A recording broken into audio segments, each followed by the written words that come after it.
Lição dos jovens de número 12. Cheios do Espírito.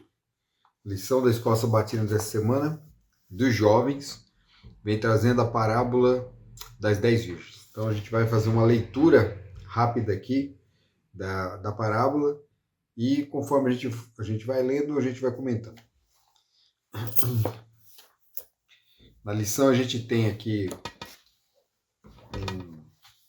eu não sei se vou conseguir colocar na tela, né? Então vou colocar aqui já. Nós temos aqui na lição a tirinha, que tem uma lâmpada, um vaso de azeite e o fogo. Então isso aqui ilustra bem o tema central da lição. A lâmpada, o azeite e o fogo. Então o fogo aqui é o resultado, nessa luz, a chama, é o resultado do azeite. Né? Sem o azeite na lâmpada é impossível que haja luz, haja fogo. Então, para que a lâmpada consiga realizar o seu propósito, ela precisa do azeite. E é disso que trata a parábola das 10 virgens. Então, ela começa assim, se encontra em Mateus, capítulo 25, verso 1 em diante.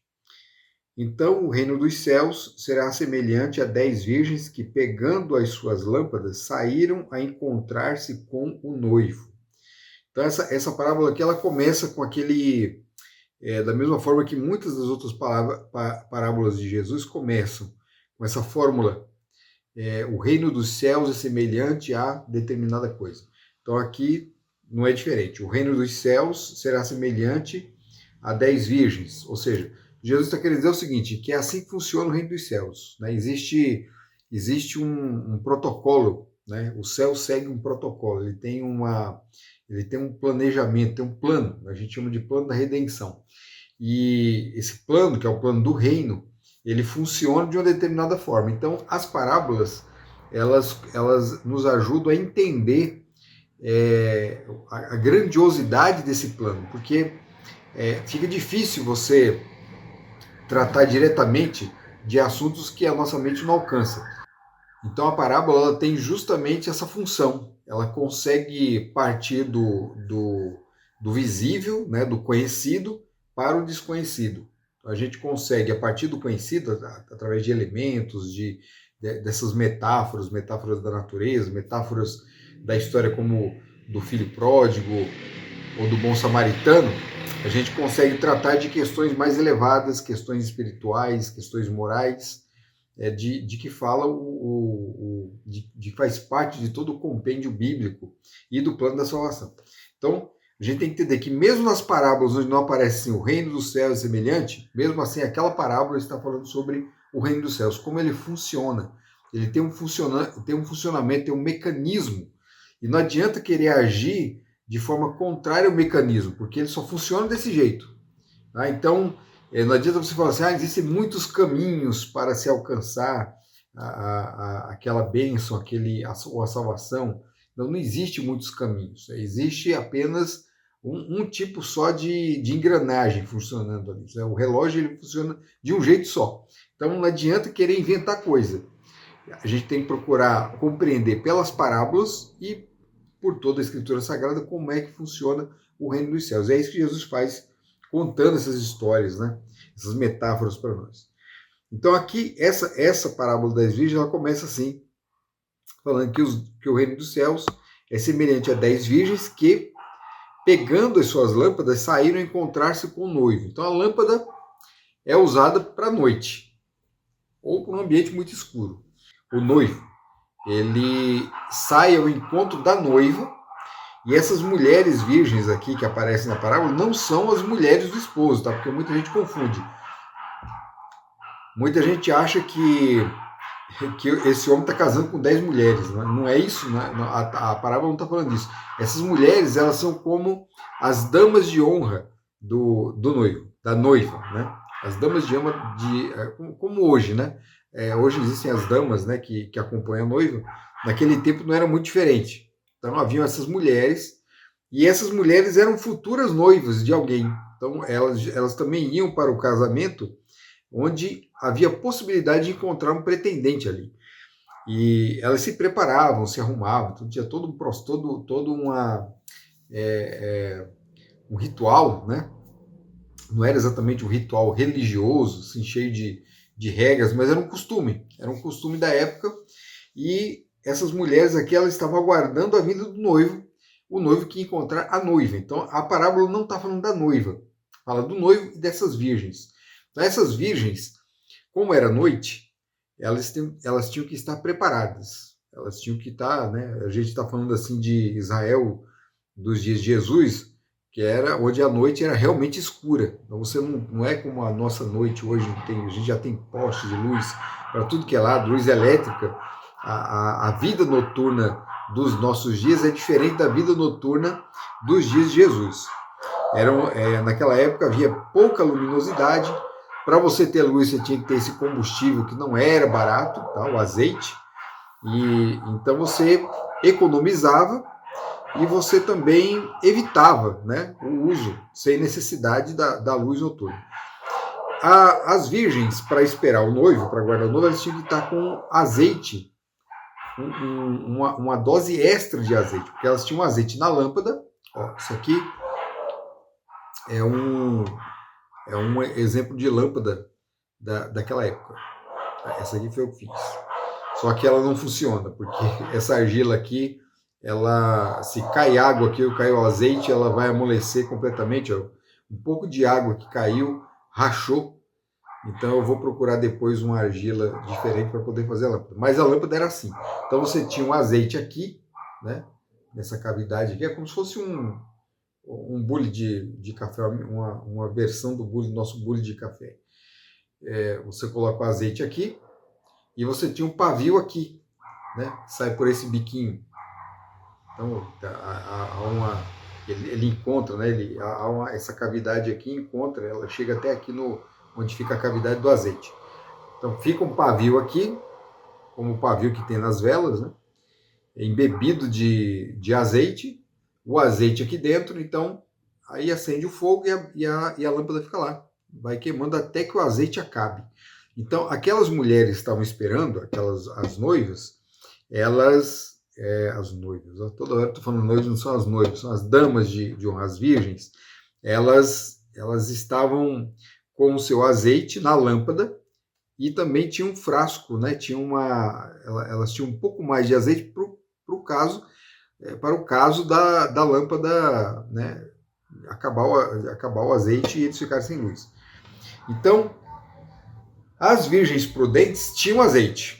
As virgens que não eram prudentes, na parábola aqui, elas não tinham azeite. E todas elas dormiram, né? O texto continua assim: 5 delas eram imprudentes e 5 prudentes. As imprudentes, ao pegar as suas lamparinas, não levavam óleo consigo, mas as prudentes, além das lamparinas, levavam óleo nas vasilhas. E como o noivo estava demorando, todas ficaram sonolentas e adormeceram. Então, houve uma demora do noivo. Então, para a gente entender como é que é essa questão de demora do noivo aqui, a gente tem que entender como era o casamento naqueles dias. Então, ele funcionava assim. Havia um contrato que duas famílias faziam, né? Onde o rapaz da família, dessa família aqui, ele ia se casar com a moça daquela outra família. Então era um casamento meio que arranjado, tá? Parecido com aquele de Abraão, dos dias de Abraão. É lógico que na tradição judaica, o casamento ele não poderia ser exatamente assim, como acontecia até pouco tempo, né? Um casamento sem amor.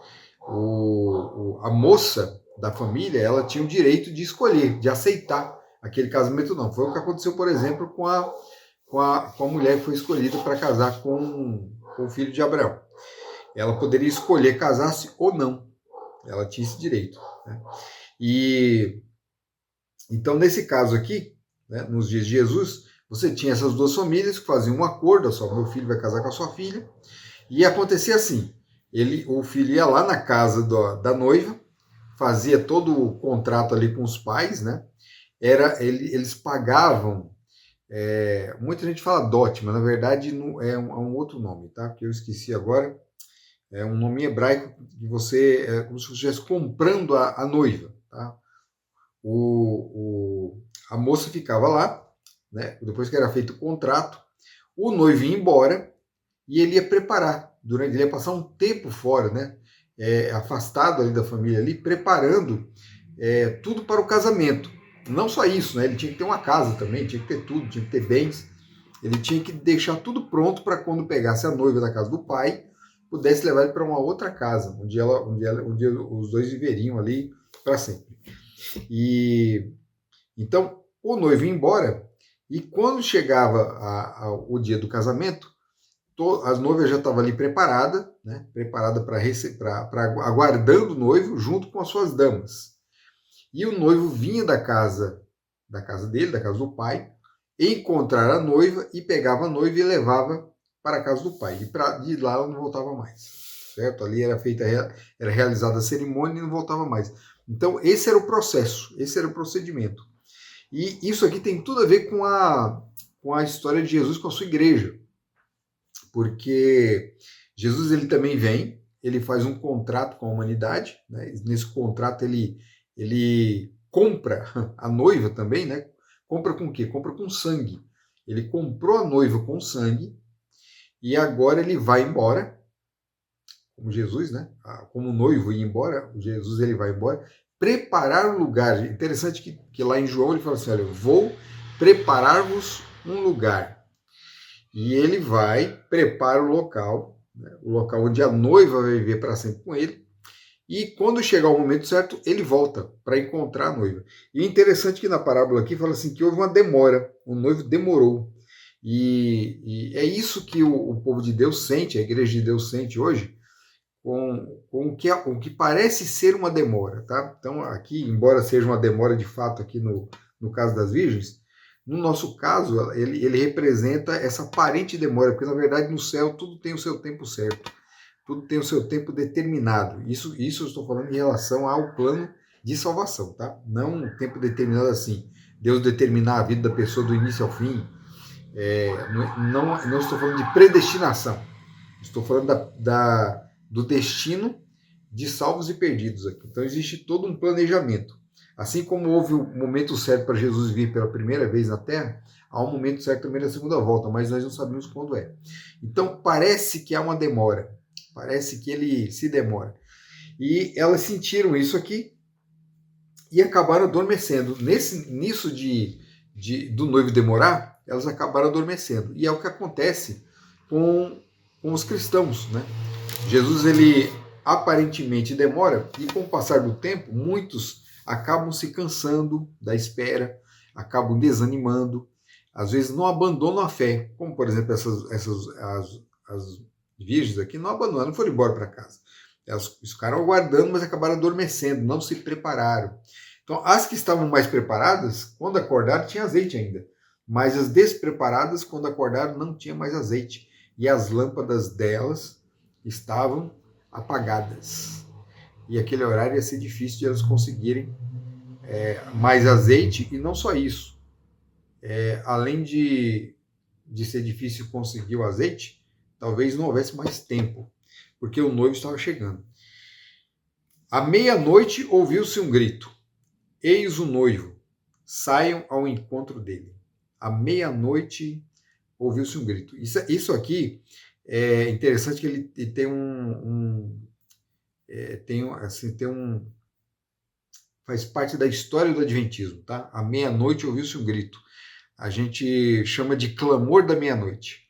Então, o clamor da meia-noite foi a pregação que os cristãos fizeram no passado aqui, os primeiros adventistas, né? Não era a igreja adventista ainda organizada, mas eles pregaram o retorno de Jesus equivocadamente, mas o conteúdo, né? O conteúdo, a mensagem da volta de Jesus ainda é chamada por nós de clamor da meia-noite. Então, qual é o clamor da meia-noite?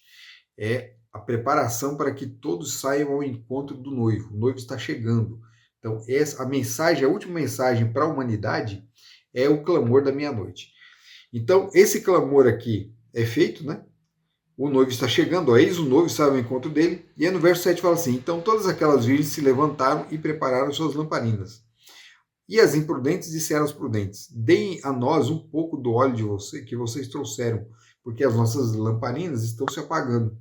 Mas as prudentes responderam: não, porque então vai faltar tanto para nós como para vocês. Vão, aos que o vendem e comprem óleo para vocês. E saindo elas para comprar, chegou o noivo. E as que estavam preparadas entraram com ele para a festa do casamento. E fechou-se a porta. Mais tarde chegaram as virgens prudentes, dizendo: Senhor, Senhor, abra a porta para nós. Mas o noivo respondeu: Em verdade lhes digo que não os conheço. Portanto, vigiem, porque vocês não sabem o dia nem a hora. Isso aqui é uma advertência muito séria para aqueles que não se preparam para o breve retorno de Jesus. Jesus está voltando e nós devemos ter em nossas lâmpadas o azeite, assim como essas virgens deveriam ter nas suas lâmpadas o azeite. Então, o azeite, ele na palavra de Deus é um símbolo do Espírito Santo. E a lâmpada é um símbolo do ser humano. Veja que a lâmpada nos dias de Jesus, né, depois no período já bizantino ali, eles começaram a fazer lâmpadas de metal. Muita gente conhece aquela lâmpada de Aladim, que era de metal, né, que esfregava e saía o gênio. Então, ela é uma evolução desse tipo de lâmpada aqui, que era feita nos dias de Jesus de barro. Então, isso aqui é um símbolo perfeito do ser humano. O homem foi feito de barro, assim como essa lâmpada.